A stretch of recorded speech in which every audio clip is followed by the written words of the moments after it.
Friends, ఈ వీడియోలో మనం కష్టపడి తయారు చేసుకున్నటువంటి ఒక ఎంఎస్ ఎక్సెల్ షీట్ని జాగ్రత్తగా పాస్వర్డ్ వేసి ఏ విధంగా లాక్ చేయాలి అనే విషయాన్ని నేర్చుకుందాం రండి.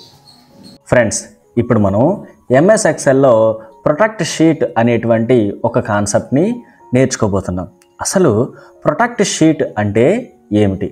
మనం ఇప్పుడు ఎంఎస్ ఎక్సెల్లో చేసుకున్నటువంటి వర్క్ని వేరొకరు చూడకుండా, లేదంటే వేరొకరు కాపీ చేయకుండా, లేదంటే ఆ డేటాని వేరొకరు పాడు చేయకుండా ఉండాలి అంటే మనం ఆ ఫైల్ని ఒక పాస్వర్డ్ తోటి ప్రొటెక్ట్ చేస్తాము. అంటే ఆ ఫైలు వేరొకరు ఓపెన్ చేయకుండా మనం ఆ ఫైల్ని జాగ్రత్త పరుచుకుంటాం అన్నమాట పాస్వర్డ్ ద్వారా.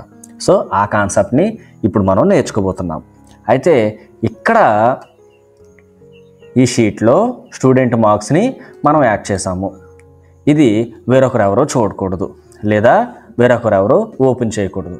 అందుకు మనం ఏం చేయాలి అంటే ఇక్కడ ఫైల్ చూడండి, ఫైల్కి వెళ్ళి ఇన్ఫోకి వెళ్ళి, ఇక్కడ ఇన్ఫో మీద క్లిక్ చేశాను కదా, ఇన్ఫోకి వెళ్ళి ప్రొటెక్ట్ వర్క్ బుక్ అని ఉంది కదా, అక్కడ క్లిక్ చేయాలి.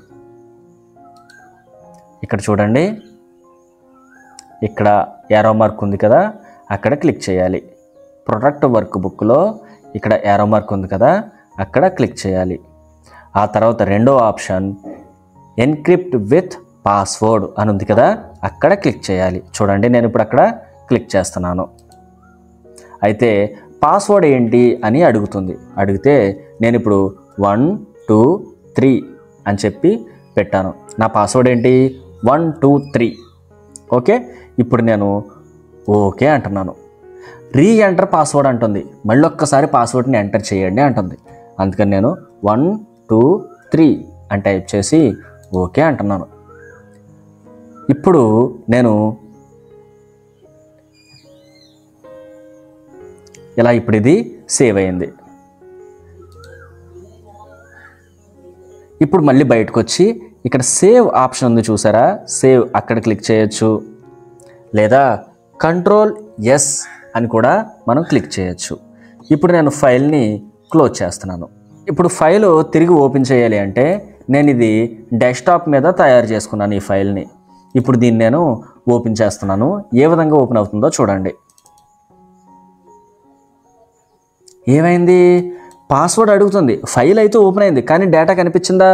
కనిపించలేదు. కారణం ఏంటి? ఆ పర్టికులర్ ఫైలు పాస్వర్డ్ తోటి ఏమైంది? ప్రొటెక్ట్ చేయబడింది. ఇప్పుడు మనకి పాస్వర్డ్ తెలుసు. ఏంటి మన పాస్వర్డ్? 1 2 3. ఇప్పుడు ఓకే చేస్తున్నాను. ఎస్, ఫైల్ అనేది ఓపెన్ అయింది. సో ఈ విధంగా మనం ఫైల్ని సేవ్ చేసుకోవచ్చు. మళ్ళీ మరొక కాన్సెప్ట్తో మళ్ళీ మనం కలుద్దాం.